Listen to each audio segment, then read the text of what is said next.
Hello बच्चों, कैसे हैं आप लोग। आशा करता हूं कि आप लोग स्वस्थ होंगे, मस्त होंगे। तो आइए, हमारे YouTube चैनल आदर्श कोचिंग हब में आप लोगों का बहुत बहुत स्वागत है। बच्चों, इससे हम पहले गुलाम साहब का सदिश रूप पढ़ा था और वहां सदिश के रूप में हमने बहुत कुछ सीखा था जो हमारे वेक्टर पर आधारित है। बच्चों, आज हम उसी पर आधारित हम लोग पढ़ने जा रहे हैं एक नया टॉपिक।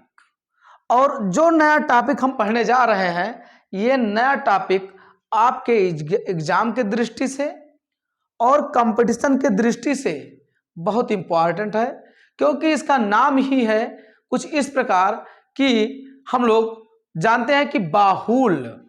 हम हेडिंग डाल रहे हैं बच्चों, हम लोगों का है बाहुल। बाहुल आवेशों के बीच बल अध्यारोपण का सिद्धांत फोर्स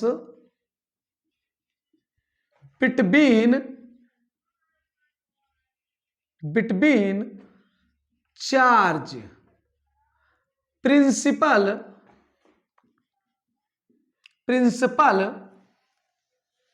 यहां से बच्चों, फोर्स बिटवीन चार्ज प्रिंसिपल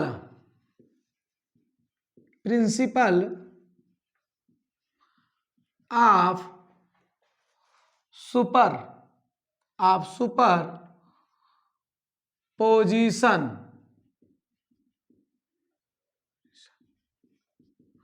चलिए बच्चों, क्या है कि हम लोग आज बच्चों बहुत मस्त और बहुत अच्छा टॉपिक पढ़ने जा रहे हैं, जिस पर काफी न्यूमेरिकल आधारित हैं, हमारे ज्ञान दृष्टि से भी बहुत अच्छा चीज है। लिखा हुआ है बच्चों, बाहुल आवेशों के बीच बल अध्यारोपण का सिद्धांत, force between charge principle of superposition. पहले हम छोटी सी लाइन में समझ ले बच्चों। जैसे हम कक्षा 11 में पढ़े थे अध्यारोपण का सिद्धांत, वहां द्रव्यमान के प्रति हमने अध्यारोपण का सिद्धांत पढ़ा था बच्चों, और यहां हम आवेशों के प्रति अध्यारोपण का सिद्धांत पढ़ेंगे।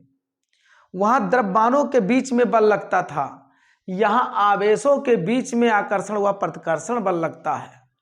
तो चलिए हम परिभाषा क्या लिखेंगे बच्चों, हम लिखेंगे यदि किसी निकाय में, पहले एक बात और ध्यान दो, छोटी सी लाइन की बात है, कई आवेश हो, क्या हो, कई आवेश हो, और उन कई आवेशों में से किसी एक आवेश पर शेष बचे आवेश द्वारा उस पर क्या लगाया जाए, बल लगाया जाए, तो उसे हम अध्यारोपण का सिद्धांत, आवेशों का अध्यारोपण का सिद्धांत कह सकते हैं, है ना।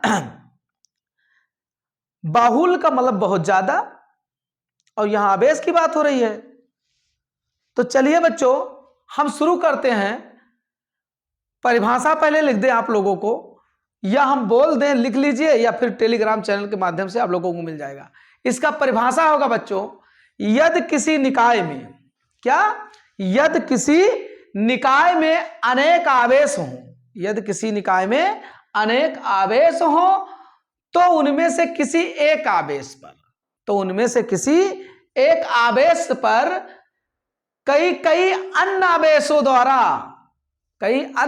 द्वारा उन आवेशों पर क्या लगे, बल लगाया जाए, तो सभी बलों का वेक्टर योग उन आवेशों पर लगाए गए बल के क्या होता है, बराबर होता है, जो अन्य आवेशों के कारण प्रभावित नहीं होते हैं।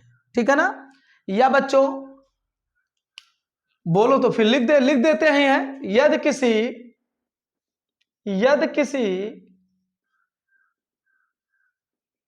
निकाय में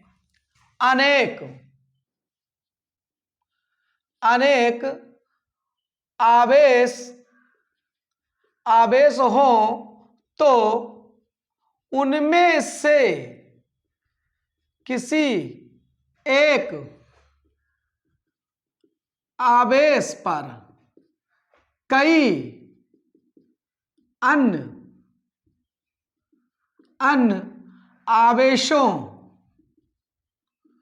आवेशों के कारण बल उस पर लगे तो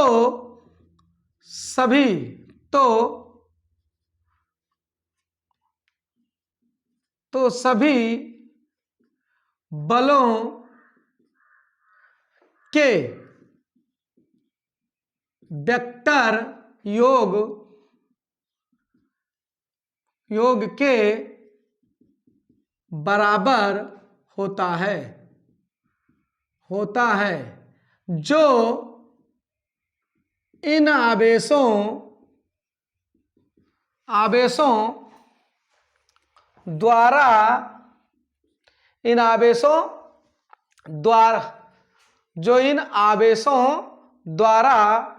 लगाया गया बल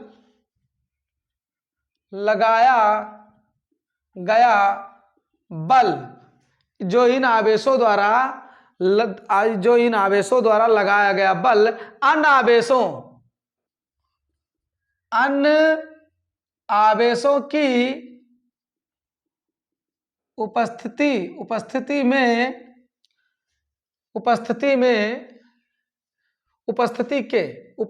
के कारण प्रभावित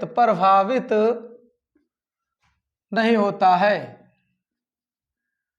होता है।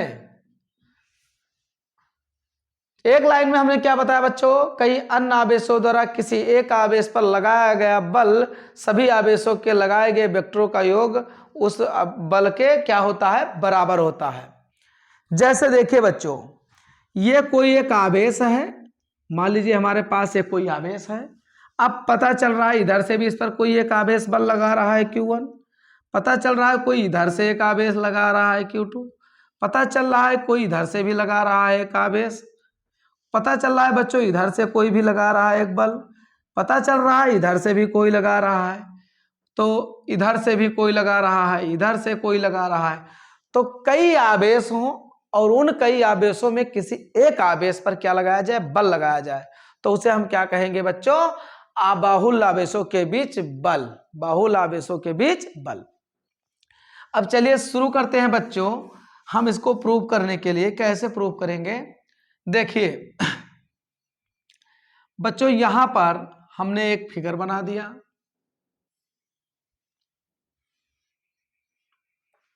और यहां पर एक आवेश Q1 है, एक आवेश Q1 है, यहां पर एक आवेश Q2 है, यहां पर एक आवेश Q3 है, और मान लीजिए कोई एक आवेश ऐसे होकर, तो एक बल इधर लग रहा है, एक बल इधर लग रहा है और एक बल इधर लग रहा है। तो बताइए, हम लोग पढ़े हैं बच्चों कूलाम का सदिश रूप, Q1 पर कौन बल लगा रहा है, Q1 पर कौन बल लग रहा है, Q2 लगा रहा है। तो यहां पर ये भी, इस पर भी बल लग रहा है, इस पर भी बल लग रहा है और इस पर भी बल लग रहा है। अब जरा देखिए बच्चों, Q1 पर कौन बल लगा रहा है, Q2 लगा रहा है, तो 1 पर कौन लगा रहा है, ठीक। यहां पर देखिए बच्चों, Q1 पर कौन बल लगा रहा है, Q3 लगा रहा है।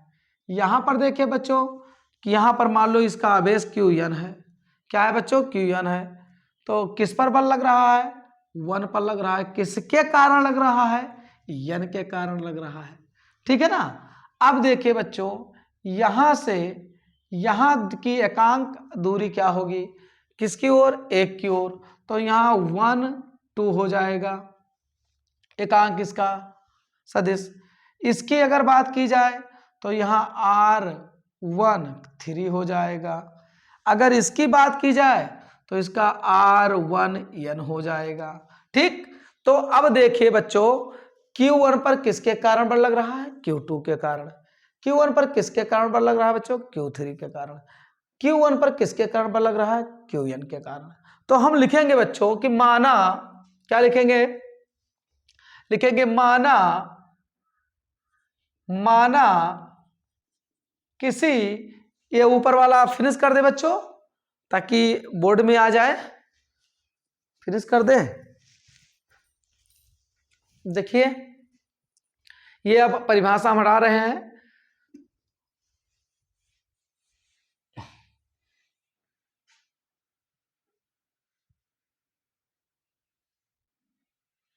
ठीक है, अब देखिए लिखेंगे बच्चों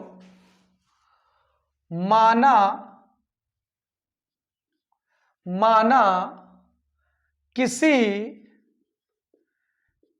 निकाय में Q1 Q2 Q3 dot dot Qn आवेश हैं तथा Q1 पर विद्युत बल आवेश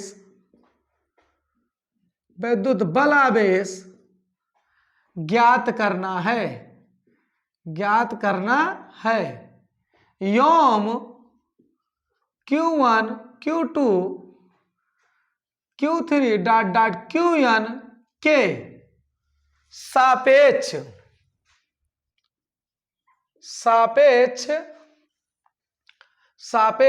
आवेश Q1, हमने क्या माना? किसी निकाय में Q1 Q2 Q3 dot dot Qn आवेश है।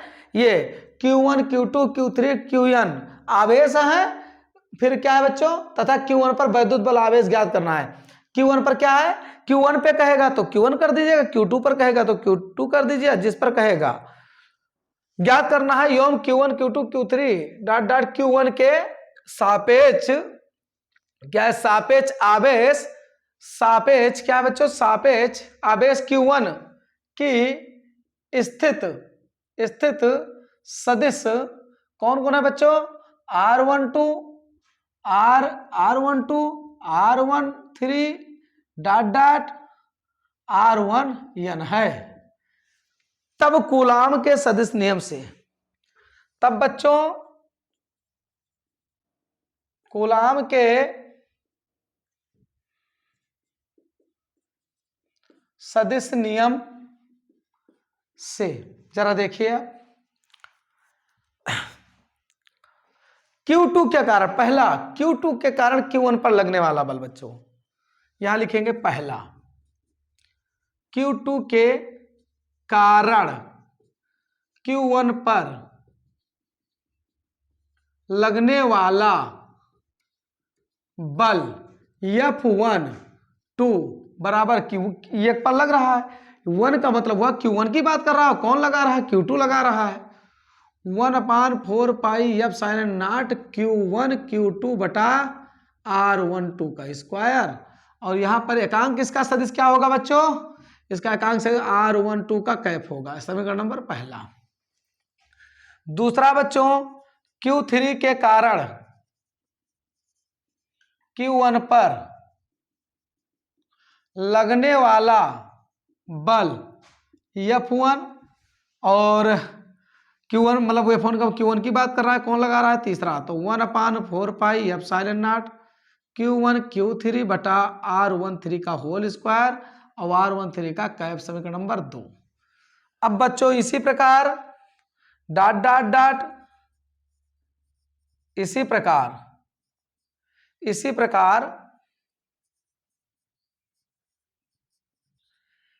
प्रकार Qn के कारण Q1 पर लगने वाला बल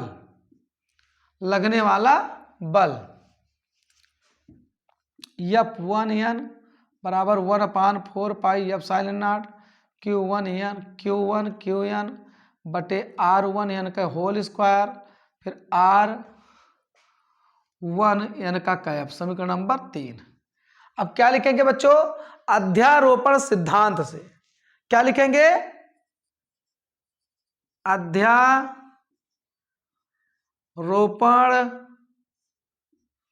रोपण के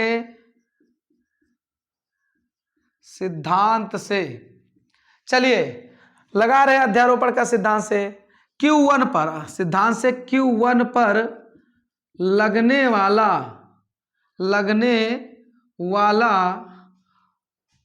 वैद्युत बल का परिणामी बल, वैद्युत बल का परिणामी बल क्या है बच्चों? F है।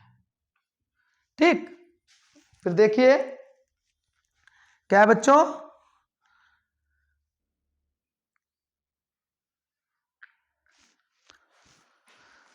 चलिए फिर देखते हैं। अब परिणामी बल F इज इक्वल टू क्या हो जाएगा? F1 टू F13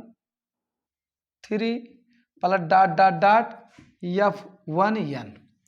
अब बच्चों हम लिखेंगे F is equal to F12 का वैल्यू कितना है, ये दे रखा है 1/4 पाई एप्सिलॉन Q1 Q2 बटा R12 का होल स्क्वायर एकांक सदिश R12 का plus 1/4 pi epsilon Q1 Q3 बटा R13 का होल स्क्वायर R13 का cap plus dot dot dot dot 1/4 pi epsilon Q1 Qn बटा R1n का होल स्क्वायर और यहाँ पर क्या हो जाएगा R1n का कैप।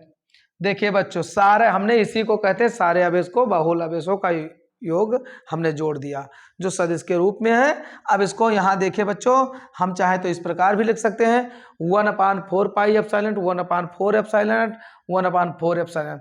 सब पे क्या मिल रहा है बच्चों? कॉमन मिल रहा है, तो 1/4 पाई एप्सिलॉन नॉट और यहाँ Q1 Q2 बटे R12 का whole square R12 cap plus 1 Q1 Q3 बटे R13 का होल स्क्वायर R13 का cap plus dot dot dot यहाँ पर Q1 Qn बटा R1 का होल स्क्वायर और R1n का कैप। अब यही हमारा बच्चों बाहुल आवेशों के बीच बल का अध्यारोपण सिद्धांत है। क्या है बच्चों? यही हमारा बाहुल आवेशों के बीच बल अध्यारोपण का सिद्धांत है। समझ में आया? ये इतना बात समझ में, तो स्क्रीनशॉट लेना चाहे तो बच्चों ले सकते हैं आप लोग, है ना। हमने लिखवा ही दिया, क्या करें। बाकी आपको टेलीग्राम चैनल पर नोटबुक उपलब्ध करवा दिया जाएगा। ये चैप्टर जैसे ही खत्म होगा आपको टेलीग्राम चैनल पर मिल जाएगा और बहुत सरल भाषा में। चलिए बच्चों, अब इस पर थोड़ा एक बेस और समझ लें। तो स्क्रीनशॉट लेना है तो बच्चों ले लीजिए आप लोग, है ना। बड़ा आसान है। जिसने कूलाम सदिश रूप पढ़ा है, कूलाम सदिश रूप पढ़ा है बच्चों, उसको कोई दिक्कत नहीं हुआ होगा, क्योंकि उसके बारे में मैंने अच्छा बताया है और बहुत छोटी सी बात में समझा दिया है। चलिए फिर आगे बढ़ते हैं बच्चों। अब इसके बारे में हम कैसे इस पर न्यूमेरिकल आते हैं उसके बारे में भी जान लें।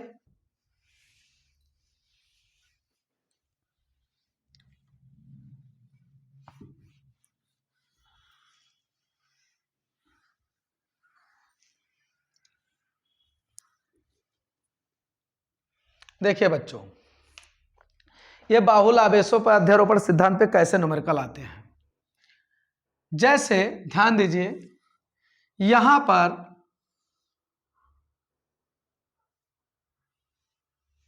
एक वर्ग है, इसका नाम है ये, इसका नाम है B, इसका नाम है C, इसका नाम है D। इस पर आवेश Q1 है, इस पर आवेश Q2 है, इस पर आवेश Q3 है और इस पर आवेश Q4 है। वर्ग के भुजा आपस में बराबर होते हैं, इनके बीच की दूरी, इनके बीच की दूरी और इनके बीच की दूरी। अब वो अगर आपको एक वर्ग दे दे और वर्ग पे कहे सारे वर्ग पर, सारे शीर्ष पर समान आवेश हैं, हो सकता है समान आवेश दे दे, हो सकता है Q1 Q2 Q3 Q4 कह दे, वो जो भी कहेगा। अब कह रहा है D पर लगने वाला बल ज्ञात कीजिए। किस पर? D पर। तो भैया D पर कौन बल लगा रहा है? ये लगा रहा है। तो D पर कौन लगा रहा है? ये। तो F D पर कौन लगा रहा है? ये लगा रहा है। तो 1/4 पाई एप्सिलॉन नॉट और कौन आवेश है? Q1 और Q2। Q1 किस पर लगा रहा है? Q4 पर। तो Q1 Q4 बटा R स्क्वायर। आर की दूरी कितना हुआ, ये यहाँ जो दूरी दिया गया है कितना, तो ये हो जाएगा ये स्क्वायर। अभी इससे पहले हम पढ़े हैं बच्चों, वही न्यूमेरिकल है। अब बताइए यहां पर देखिए इस पर बल कौन लगा रहा है, ये डी ही तो है, डी पर कौन अब बल लगा रहा है, सी लगा रहा है। तो सी हो गया 1/4 pi F sine not. Q कौन किस पर लगा रहा है, 4 पर। कौन लगा रहा है, Q3। बीच की दूरी कितना है बच्चों, कितना है, ये तो हो गया ये स्क्वायर। ठीक, अब देखिए तो इसके लिए हो गया एफ डी सी बराबर, डी पर कौन लगा रहा है, सी लगा रहा है, तो किस पर, Q4 पर। तो 1/4 pi F sine not Q4, Q कौन लगा रहा है, 3 बटे ये स्क्वायर। अब देखिए बच्चों ये ने डी पर लगाया, काम इसका खत्म। सी ने भी किस पर लगाया, डी पर, इसका भी काम। अब डी पर कौन लगा रहा है, बी भी लगा रहा है। तो यहां पर देखिए डी पर कौन लगा रहा है, बी लगा रहा है। डी पर कौन लगा रहा है, तो 1/4 पाई एफ साइन नॉट, और इसका हो जाएगा Q2, और किस पर लगा रहा है, Q4 पर, बटे अब दूरी नहीं पता है बच्चों। और हम लोग जानते हैं किसी वर्ग में प्रत्येक कितने अंश का कोण होता है, वर्ग के प्रत्येक कोण कितने होते हैं, 90 अंश। जब यहाँ 90 तो बना पाइथागोरस प्रमेय। इनके बीच की दूरी कितना था, ये, इनके बीच की दूरी ये, तो पाइथागोरस प्रमेय जब बच्चों लगाएंगे तो ये आ जाएगा ये √2। तो यहाँ बीच की दूरी हमारा क्या बनेगा, ये √2 का होल स्क्वायर। इस प्रकार न्यूमेरिकल आएंगे बच्चों। फिर इस पर परिणामी बल पूछा जाएगा, तो हम लोग परिणामी बल के बारे में भी पढ़ेंगे। और परिणामी बल बहुत अच्छी तरीका से हमने कक्षा 11 में वेक्टर में पढ़ चुके हैं बच्चों, वेक्टर सदिश विश्लेषण में। तो अब एक बात और ध्यान दें, इन दोनों बीजों का परिणामी बल निकालेंगे और जो परिणामी बल आएगा उस पर इसमें जोड़ देंगे। क्यों, क्योंकि जिस दिशा में परिणामी बल आएगा उसी दिशा में ये भी बल लग रहा है। इन दोनों का परिणामी बल निकालेंगे और जितना परिणामी बल आएगा उस परिणामी बल को इससे उसी वो परिणामी बल और ये वाला जोड़ देंगे। क्यों जोड़ देंगे, क्योंकि परिणामी बल भी इसी दिशा में है और ये भी इसी दिशा में है। तो इस प्रकार न्यूमेरिकल लगेंगे बच्चों। तो बच्चों आशा करता हूं कि आप लोगों को समझ में आया होगा और आप लोग मेहनत करते रहिए, किताब से भी जुड़े रहिए, बहुत जरूरी है। आप लोग इंटर में पहुंच चुके हैं, किताब जरूरी है। तब तक के लिए बच्चों चलते हैं, बाय।